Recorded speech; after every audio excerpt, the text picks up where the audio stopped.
नमस्कार साथियों, दिल की बात आपसे सब तक नया एपिसोड, नई कहानी, नई हस्ती। आज हम जिनसे मिलने जा रहे हैं वो एग्रीकल्चर डिपार्टमेंट से रिटायर्ड पर्सन है। वर्तमान में सबसे बड़े या क्यों कहूँ बहुत बड़े समाज सेवक हैं और सबसे अच्छी बात सिंगिंग का भी शौक रखते हैं। मैं सबसे पहले स्वागत करना चाहूँगा विजेंद्रनाथ भार्गव जी का। सर स्वागत है हमारे शो में।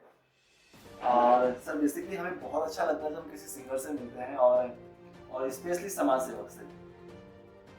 नमस्कार जी, मैं एग्रीकल्चर डिपार्टमेंट से रिटायर हुआ हूँ। 2015 में रिटायर हुआ हूँ और उसके बाद खेल कूद और यहाँ जवाहर सर्किल में जाना और वहाँ पर सन टू वुमेन और अन्य ग्रुप हैं, चार ग्रुप जयगढ़ का में जाना और वहाँ पर भी पशु पक्षियों के बारे में सोचना और उनको दाना खिलाना भी मेरे शौक रहे हैं। मैं बचपन से ही मेरे को शौक था कि भाई मैं लोगों की समाज सेवा करूंगा बड़ा होकर जब रिटायरमेंट हो जाएगा, क्योंकि शुरू से ही मैं जो था अपने बच्चों में और अपनी पत्नी के कार्य में लगा रहा और उनको एक अच्छी शिक्षा दी, जिससे कि हमारे बच्चे आज भी उन्होंने एलन मित्तल से गोल्ड मेडलिस्ट प्राप्त किया बीटेक में और उन्होंने पेपर अवार्ड जो है इटली के अंदर मिला था उनको और साउथ अफ्रीका के अंदर जाकर उनको स्कॉलरशिप मिली थी। कई उनको कार्य सिखाए। साथ में मैंने उनको बचपन से ही खेल कूद में लगाया, क्योंकि बच्चे बड़े कमज़ोर थे तो मैंने सोचा कि पढ़ाई करने से काम नहीं चलेगा, उनको खेल कूद में भी आगे बढ़ाया जाए। तो मैं उनको जो है स्टेडियम में शुरू से ही ले जाने लगा और उनको दौड़ लगाता था और टेबल टेनिस बैडमिंटन खिलाने का शौक था। तो उससे उनसे यहाँ पे आपको रोकना चाहूँगा। बेसिकली जो आपने एक शब्द भी बोला कि बच्चे जैसे पढ़ाई में कमजोर थे, तो आपने पूरा फोकस बच्चों के खेल कूद पे किया जी का ना। मोस्ट ऑफ द केसेस में हम देखते हैं अभी वर्तमान में कि कहीं ना कहीं अभी जो नए पेरेंट्स हैं या जो बड़े गवर्नमेंट स्कूल्स में उनके बच्चे पढ़ते हैं तो बच्चों की पढ़ाई पे ज़्यादा फोकस करते हैं। चाहे बच्चा पढ़ाई में अच्छा कर पा रहा है नहीं कर पा रहा है, डजंट मैटर, वो इसलिए फोकस ही नहीं करते। मैं उनको कहना चाहता हूँ कि पढ़ाई के साथ साथ उनको खेलने में मोटिवेट करना चाहिए, क्योंकि स्वस्थ शरीर होगा तभी वो आगे बढ़ पाएगा। और इसीलिए हमारे बच्चों को मैं सुबह उठते थे 4 बजे उठ के उनको उठाता था और उनको स्टेडियम ले जाता था, वहाँ उनको दौड़ लगाता था। उनके कोच आते थे तो 2-3 महीने तक तो हम गए तो वहाँ वो खड़े रहते थे। तो उन्होंने देखा कि ये बच्चा रोज़ रोज़ आ रहा है तो उनको सिखाया जाए। तो हमारे कोच थे, उन्होंने उनको खेलना सिखाया और टेबल टेनिस में वो नेशनल प्लेयर बने। इसके अलावा उनको जब देखा कि खेलने से हमारे दिमाग अच्छा लगा तो वो पढ़ाई में भी आगे आए और उन्होंने एलन मित्तल से बीटेक में गोल्ड मेडलिस्ट किया। और इसके अलावा एक प्रोग्राम हुआ था हमारे, तो मैंने कहा स्वाति इसमें भाग लेगी, तो 42 श्लोक बोलने थे संस्कृत के, तो उन्होंने उसकी तैयारी करी। मैंने सोचा यार ये तो जान पहचान वालों के ही नंबर आता होगा, क्योंकि इस स्कूल के बच्चे जो हैं इसी स्कूल वाले करवा रहे हैं तो इनके बच्चों का सिलेक्शन होगा। पर मैंने देखा कि हमारे बच्चे का उसमें फर्स्ट नंबर आया, तो मेरे को बड़ी खुशी हुई कि उनका फर्स्ट नंबर आया। तो मेहनत ये नहीं कि जान पहचान नहीं होती है इसके अंदर, तो अगर मेहनत करेगा उसका नंबर जरूर आता है। सर यहाँ पे जैसे कि मतलब बहुत महत्वपूर्ण बात ये है कि जैसे बच्चे अगर खेल कूद में एक्टिव है तो जाहिर सी बात है, जैसे सर ने भी कहा कि स्वस्थ शरीर में स्वस्थ मन का निवास होता है और स्वस्थ मन से अच्छी पढ़ाई भी होती है। तो नो डाउट वो बच्चा पढ़ाई में भी आगे बढ़ेगा। सर यहाँ पर जैसे अपने जीवन का इतना बसंत आपने देखे हैं, ठीक है, अच्छी सरकारी नौकरी आपने की, उससे जब रिटायरमेंट आपने लिया तो अब आप प्रॉपरली समाज सेवा में आप आ गए जी। मतलब ऐसा क्या आपको लगा कि वाकई में मुझे जीवन का बाकी का हिस्सा, बाकी का समय समाज सेवा में देना चाहिए? इसके लिए मैं आपको बताना चाहता हूँ कि अभी हम थोड़े दिन पहले हमारे एक दोस्त थे, उन्होंने कहा कि यार एक ऐसा स्थान है जहाँ पर कि एक डॉक्टर जो है वो फ्री इलाज करता है और वो चाहे तो हज़ारों रुपये कमा सकता है पर डे, परंतु ऐसा नहीं करता। तो मैंने कहा भाई चलो देखते हैं, और हम वहाँ जाकर देखा तो वाकई में उनका नाम है मुकेश भास्कर, जो न्यूरो सर्जन है SMS में। उन्होंने मेरे को मोटिवेट किया, उनको देखा मैंने और उससे मैं मोटिवेट हुआ कि यार एक डॉक्टर जो है एक लकवा घर के अंदर लोगों का फ्री इलाज कर रहा है, और इसको सब देखते हुए वहाँ हमने उनकी सहायता करी।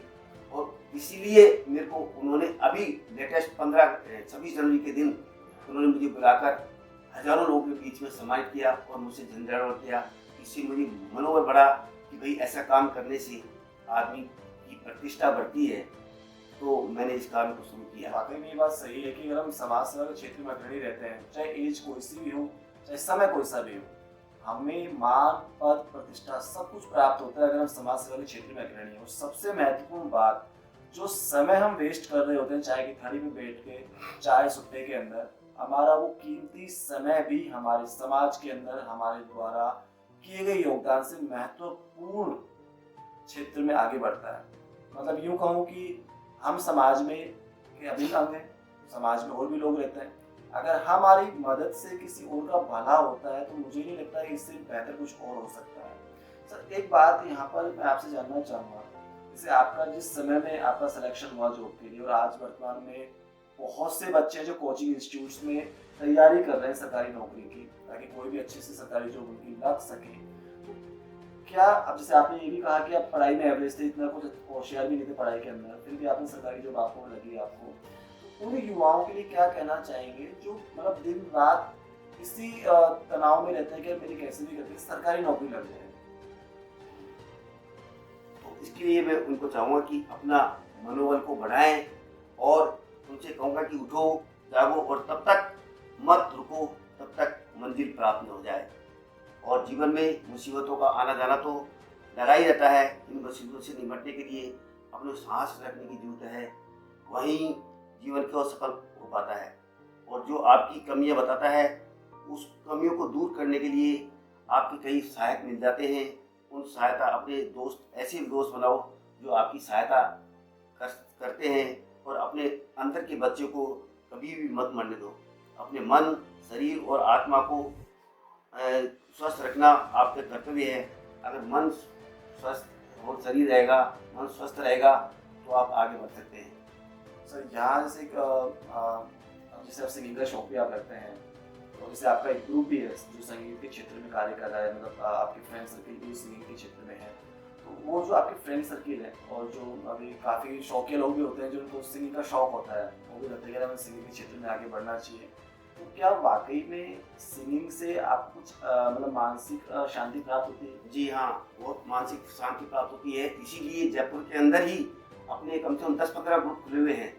लेकिन उनका जो तरीका है काम करने का तरीका, वो सिर्फ अपने कमाई के पर्पज से कर रहे हैं काम को।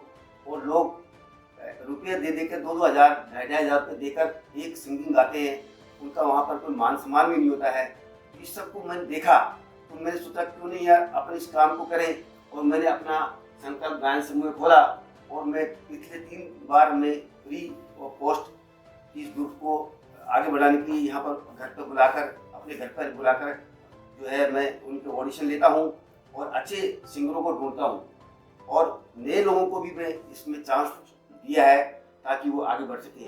किंतु दुर्भाग्य है मेरा, मैं बताना चाहता हूँ उनको तो माइक पकड़ लेता हूँ तो कई लोग जो है इस बात से नाराज हो जाते हैं कि ये व्यक्ति हमें माइक क्यों पकड़ लेता है, बीच में क्यों बताता है। तो मैं उनसे कहना चाहता हूँ कि एक गुरु आपको नए तरीके से बताना चाहता है और उसको आप ये मत समझो कि हमारी इसमें इंसल्ट हो रही है।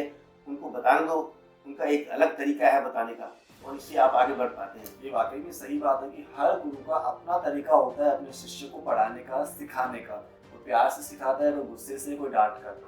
आज के समय में भी गुरु अलग अलग तरीके से बच्चों को शिक्षित करते हैं।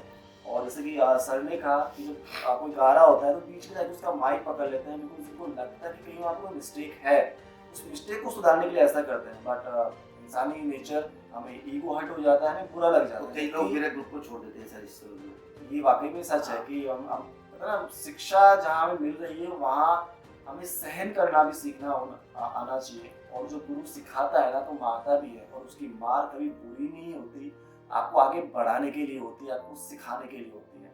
सर आप जाने से पहले आप एक सवाल मतलब आपसे जानना चाहूँगा कि हमारी जो युवा जनरेशन है जो अपना जैसे पढ़ाई कर रही होती है या फिर पढ़ाई उसकी पूरी हो जाती है तो काफ़ी समय वो वेस्ट कर रहे होते हैं इधर उधर बैठ कर, गप्पे लड़ाकर।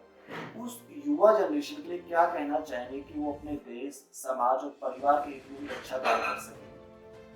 जी, मैं उन लोगों के लिए ये बताना चाहता हूँ कि वे इस बीच में समाज सेवा करें, लोगों से मिलें और उनसे बातें करें, अपने बड़े बुजुर्गों से राय लें, उनकी बात को मानें और जैसे वो कहते हैं उसको उनको बीच में नहीं टोकें और उनकी बात को ध्यान, क्योंकि उनको 50-60 साल का अनुभव होता है, उस अनुभव का अपने जीवन में उतारें और आगे बढ़े। ये वाकई में है कि हम अगर बड़े बुजुर्गों का सम्मान करते हैं तो हम सिर्फ उनका सम्मान ही नहीं कर रहे हैं, बिकॉज वो हमें कुछ देने के लिए बैठे हुए हैं और जो उन्होंने जीवन का इतना बसंत देखा है, इतना अनुभव जो लिया है, वो हमारे साथ शेयर कर रहे हैं और वो उनका अनुभव हमारे अनुभव के साथ जुड़ के हमें और आगे बढ़ाने में योगदान ही देगा। तो फिर मिलेंगे नए एपिसोड में नई कहानी के साथ और दोस्ती के साथ। और सर बिल्कुल सर कुछ और भी कहना चाहेंगे?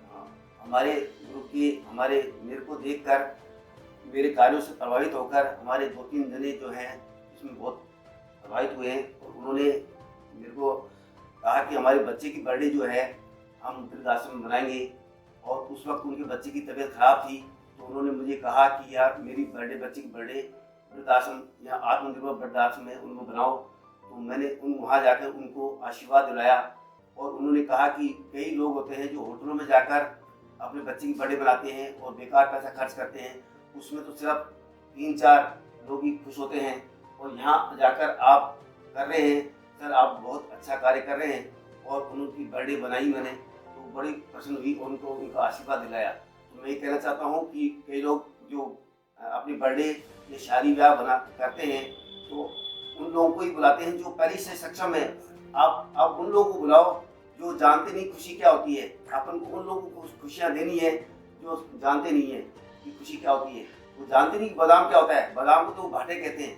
तो हमको उन चीज़ों को समझाना है उन लोगों को कि भाई आप स्वस्थ जीवन कैसे जी सकते हैं, आप उन लोगों को भी खुशियाँ बांटें। ये बात वाकई में सही है कि अगर हमारे पास खुशी है, खुशी को बांटने से बढ़ती है, तो बेहतर होगा कि हमारे जीवन में जितनी भी खुशियाँ आए, चाहे बर्थडे के रूप में आए, शादी विवाह के रूप में आए या किसी भी तीज त्योहार समारोह के रूप में आए, अगर हम ऐसे लोगों के साथ बांटेंगे जो खुशी चाहते हैं जिनके पास खुशियाँ नहीं हैं, तो नो डाउट हमारी खुशियों में 4 चांद लगेंगे। सर आपने महत्वपूर्ण बातें हमारे दर्शकों को बताई। आई थिंक मुझे उम्मीद है कि आप सभी को अच्छा लगा होगा और इतना कीमती समय आपने हमें दिया, इसके लिए बहुत बहुत धन्यवाद आपका। फिर मिलेंगे नए एपिसोड में नई कहानी के साथ, नई हस्ती के साथ। दिल की बात आपसे सब तक।